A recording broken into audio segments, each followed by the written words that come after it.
Most characters eventually rerun, so the fear of missing out is lower than people think. This would be the best for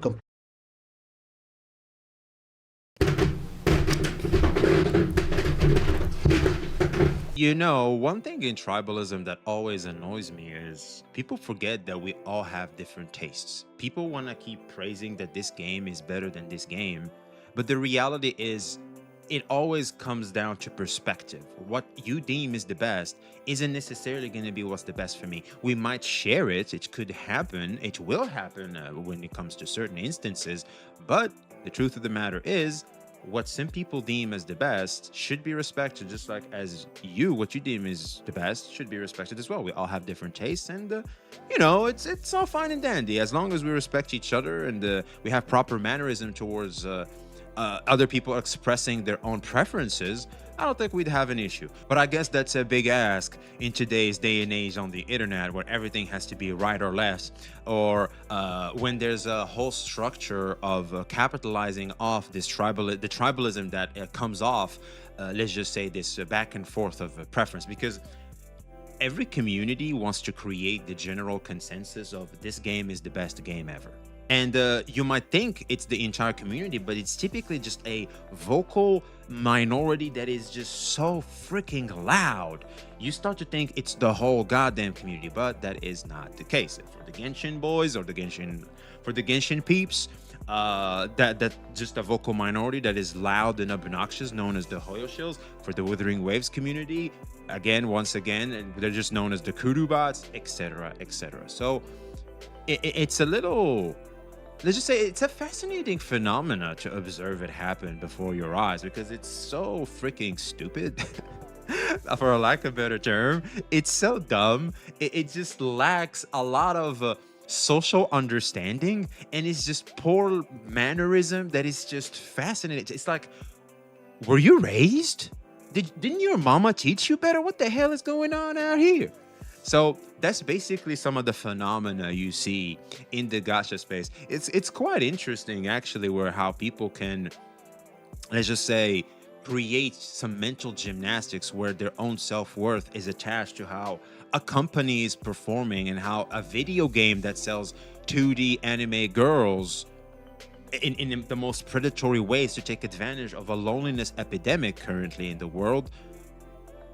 They associate their own self-worth to how well that thing, the very thing that's predatory towards them, yeah, the more that grows, the better they feel. It's quite interesting, to be honest with you. I think it's very interesting how people can, let's just say, cope this way. And it's sad, to be honest with you. Like, it's easy to be insulting, it's easy to be degrading to people that are trying to be degrading and put others down to lift themselves up. But I feel like I feel for them, I do, because I don't know about you, you might still be. I've been alone before, I've been depressed before, I've been deep in darkness before, I've been once surrounded by people but still felt alone. You know, I've had all types of, let's just say, phases in my life, and I'm still going through one right now. But I feel like, you know, with years and with more understanding and more tolerance, you just mature and you grow tough enough where some of this stuff don't affect you as much. It's like you're level 50 and the mob that's doing damage to you is level 20. It still does damage, but not sufficient that you're gonna care about it. It's chip damage that you can easily heal and, you know, just ignore, really. But it's still there nonetheless, and you have to recognize that it is still there. So why am I, you know, a little bit of a tangent here? I apologize. Just a reminder, why am I talking about this? It's just a breath of fresh air, because I seen this video and I found it very interesting. Which gacha game actually fits your playstyle honest tier list? This is by far one of the healthiest videos I think we have in the space right now, because this is so anti-tribalism. And you know me, if there's anti-tribalism, you're gonna see me there, because I feel like tribalism has now already become this corny, bait ass, like, I swear I'm cold, look at me, look, I can be tough, you know what I'm saying? It feels so cowardly, because people that are coming in aggressive at something typically are cowards themselves, and they like to lead with aggression, so that way you don't rush them, you don't try them, because if you are to do that, they'll just crumble like they're like a, you think it's a castle, but it's a castle made of cards, you know, they'll just crumble on themselves. We've seen that before. I don't want to drop any names, but you know what I'm talking about for the initiated. But yeah, anyway, I really want to look into this video. So hold on, let me answer the question myself. Which gacha game actually fits my playstyle? I must admit, I do enjoy different playstyles, but I think this is very important to keep in mind, as you can enjoy different things. I prefer maybe pizza. Pizza is my favorite. I still love me some burgers. You know, I don't want to spam pizzas every single day, or maybe I'd want to eat a pizza with some burgers. You know what I mean? Like both can be enjoyed. Some ice cream. You know what I'm saying? Right. So whilst this can help you find, let's just say your preference, you don't have to necessarily limit yourself to just that one preference. I hope that makes some sense. And so anyway, without further ado, let's go over how this man, Villain Vici, this man just pulled up. Hey, my man, yeah, you got me. This man just pulled up, and 10% dislike ratio. Every person here, all 53 of these ninjas, basically self-reported to be tribalistic douchebags. But let's see here. Maybe he said something wrong. Let's see. Maybe he deserved it. We'll see. If you enjoy this type of content, make sure to like, comment, subscribe, and turn on the notification bell to not miss any updates. I guess I better go subscribe to VXB Gacha. You don't need 8 gacha games installed, you just need the one. And you probably picked Hey. the wrong one. I know. No, whoa. Hold on now. Right off the bat, he came out swinging, but see, that is you forgot about a very important factor here. These gacha games, after the post game, they're very dry. Like, you just log in for 5 minutes, do the stamina and everything, 10 tops, and you're done. Ain't much else to do. So, but it's game time. I got like an hour left before going to bed. I want to go. I just finished work. I want to go to bed after work. That was giving me nightmares. I want to do something that's fun, you know, recalibrate. And to do that, I need more game time, you know, to flush out all the stress and all that corporate talk I had to do in the day. Well, I need more games. I like gacha games, but I need more games. So that's where playing multiples of them started to make sense, because, well, okay, so I do 10 minutes in, well, not even 5 minutes in Withering Waves, because of Fawn's collecting and stuff, like 8 minutes in NTE. So that's at least 15 minutes there. Maybe Honkai Star Rail, I kind of want to add it to the roster. But I currently play Yu-Gi-Oh! Master Duel.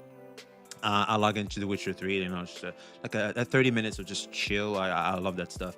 Maybe PvP, but those are different games. I play Metal Gear Online to PvP. Yu-Gi-Oh! Is also a PvP game, and Mortal Kombat. I like to play X. That's the one I prefer. I didn't really like to move on with the series after X. I think they all look weird, and I was right, by the way.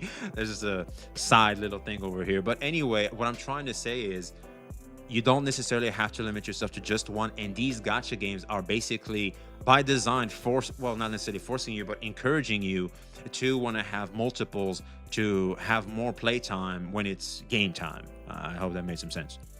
What you're thinking, just play what's fun. Sure, but most people install Genshin because everyone else did, or install Wuthering Waves because everybody's in. God damn, I forgot how hot this character was. Damn, y'all Arknights Enfield boys eating good. On Genshin, and not because it actually fits how you play. So I'm going through 8 of the biggest. Hold on, let me hear that again. I think he just dropped one. Hold on. But most people install Genshin because everyone else did, or install Wuthering Waves because everybody's hating on Genshin. And based, because we have to admit, popularity sells, and also popular sentiments sell, because a lot of people are loners that want to fit in somewhere. Yeah, it's true. You're gonna see that online. A lot of people are loners. They want to fit in, and they can see easily that if I were to say what these people are saying, I can fit in there. And as long as I say what they want me to say, I can finally not be alone. This is something a lot of people don't want to talk about, but I'm going to talk about it because it's happening right before our eyes. And like I said earlier, it's like the source, the origin of the behavior I explained earlier of people associating their self-worth to the video game. It starts off as wanting to just fit in a community, and expands to this because now they want to feel like they're better than others in classic human fashion. This is classic human behavior, but it's just the way they're going about it is just, I feel like it's not as productive, but it could be productive for some, but we'll see. So far, we don't have a documented case. Not because it actually fits how you play. So I'm going through 8 of the biggest gacha games. I'll be honest, I played Genshin Impact because my friends were playing Genshin Impact. that's how I discovered Genshin Impact. I had just came out of probably my 5th playthrough with Witcher 3. I was like, I would love another fantasy setting, you know, a medieval fantasy setting. Genshin Impact was that. Yeah, Genshin Impact was that. Everybody was playing it too.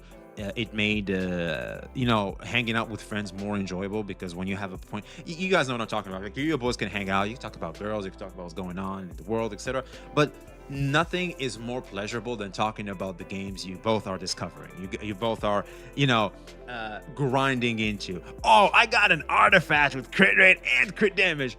Oh shit, you got that? You lucky sunbeige. I got D-Luke. Oh, what, you got D-Luke? Oh my god. Hey, those talks be the best talks when you're hanging out with the boys, and we all know it.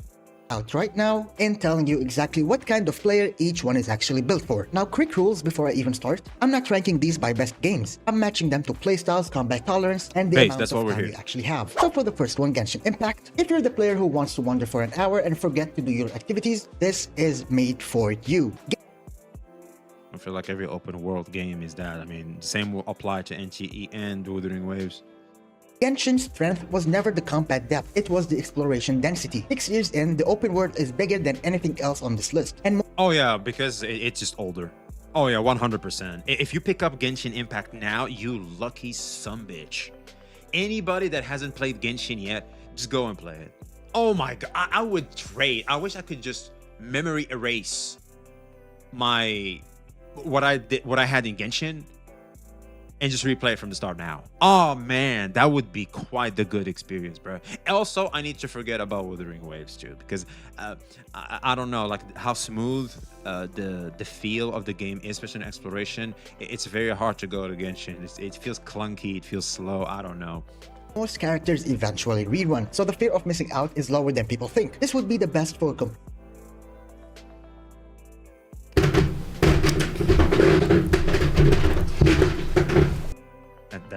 That's not how these games work. That's not how the meta about these games work. But then again, if the picture you're painting is just to explore, to have fun, not do the spiral abyss, care about the live service model, 100%. I'm with you there. But if we are gonna care about the live service model, if you're gonna care about, you know, keep playing and do the post game hard content, yeah. That's a bit of a not the best let's just say addition to promote Genshin Impact in terms of an argument. Completionists and explorers, not combat junkies. Now, there it is. He said, hold on, let me hear that again. Is lower than people think. This would be the best for completionists and explorers, not combat junkies. Based.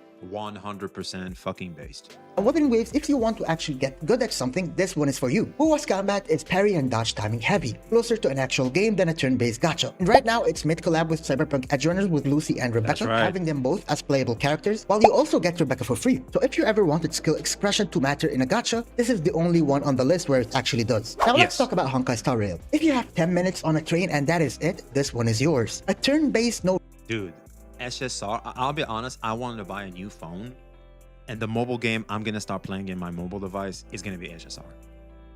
100%. I might play Hearthstone too. I kind of miss, you know, a little bit of a... the problem is I don't socialize enough. But I feel like if I'm going to, you know, I'm on my way of something. Shit, you could be in the gym and HSR because you can just autoplay. You'd be like, okay, can I finish my reps faster than how fast my character can kill everything before them? That'll be cool. I'll be honest, I really want to get a new mobile phone. Mine is damaged too. It's time I get a new phone. But also I want it just because I can experience the game better. Like SSR screams mobile game. It is one of the best mobile games to have. Hands down, just I can't wait to get back to this game. I'm not gonna lie, I can't wait. Reflex required, and the story carries the whole experience. It's currently running a Fate/Stay Night collab, handing out Gilgamesh for shit. I haven't logged into this. I gotta log in. Free. This would be best suited for people who want a gacha that respects their actual free time. True, based.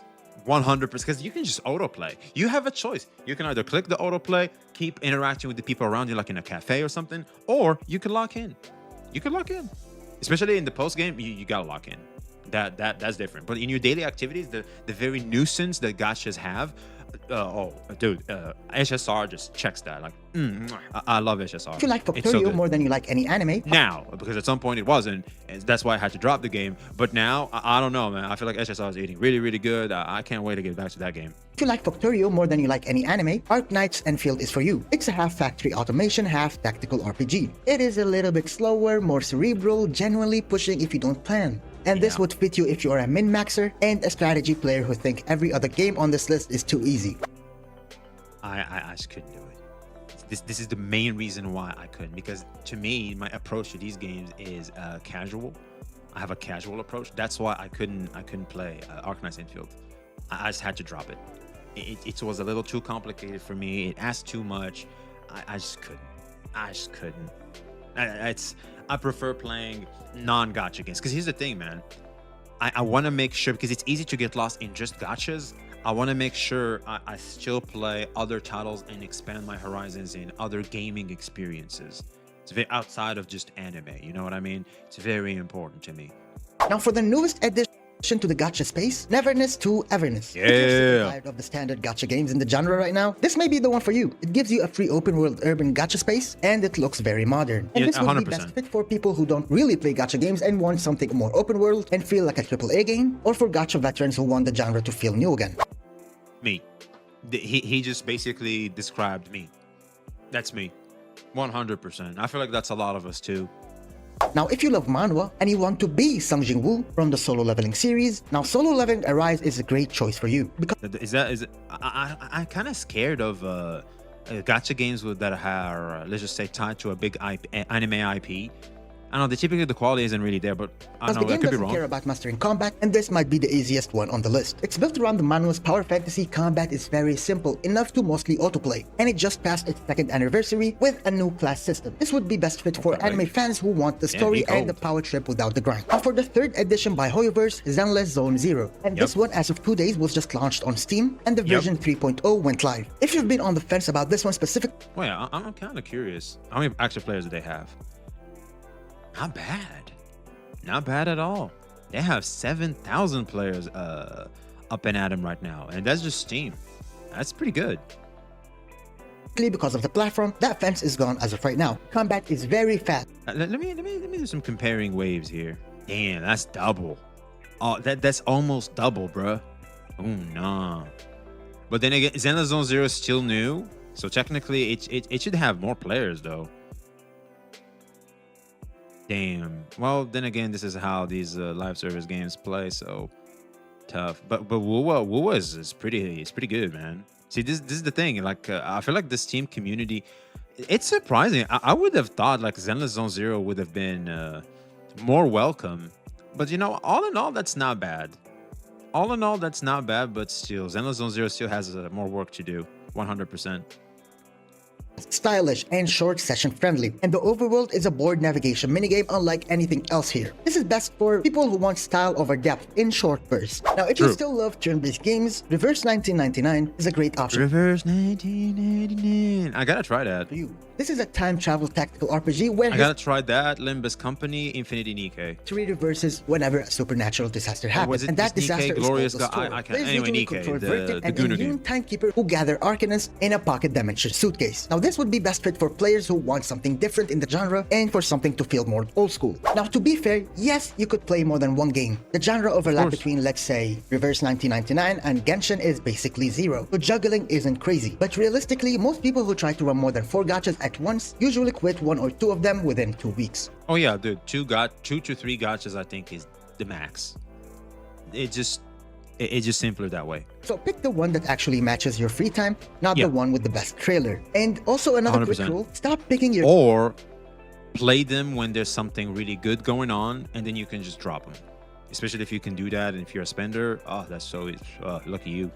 gacha game by hype and start picking it by session length and combat tolerance. A 10-minute commute player and 100%. a person who wants Factorio with anime should But something very important to keep in mind is also, are you gonna do it live service wise? Like, are you gonna take in, like, logging in every day, or you're just gonna play from time to time when there's something you know, noteworthy, and then just dip out? That's also, I feel like, an approach that a lot of players apply when it comes to these games, and good for them. never be playing the same game. So tell me in the comments which game you actually got matched to, and which one do you think I got wrong. That was it for me. I'm Valiant. Subscribe if you enjoy my videos. I'll see you guys in the next one. I think that was good. I think you were spot on, man. Hey, huge W to you, man. Good to have you out here, man. So yeah, I think the spirit of this video is probably the most important part, because everybody's gonna resonate with something that's different and unique to them. That's kind of what makes you, well, you. That's what makes you unique. That's what makes you you. That's why you're amazing. That's why, you know what I'm saying? That's why we're lucky to have you out here. So with that into consideration, it starts to show just how, let's just say, not smart the whole tribalistic bullshit in the space, in the gacha space right now is. But people like to wage war on things because it's fun that way.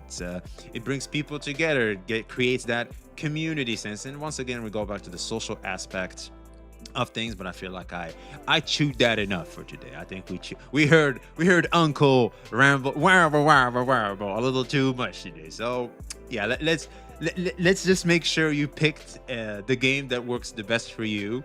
Let us know your thoughts in the comments below. Which game is the best for you? How you go about your strategy in approaching both your AAA titles, your gacha titles, how you do things. I'm really curious. Is it just me? Let us know your thoughts. I'd really like to hear every single one of them. Like, subscribe if you haven't already as well, and check out what was his name? Shit.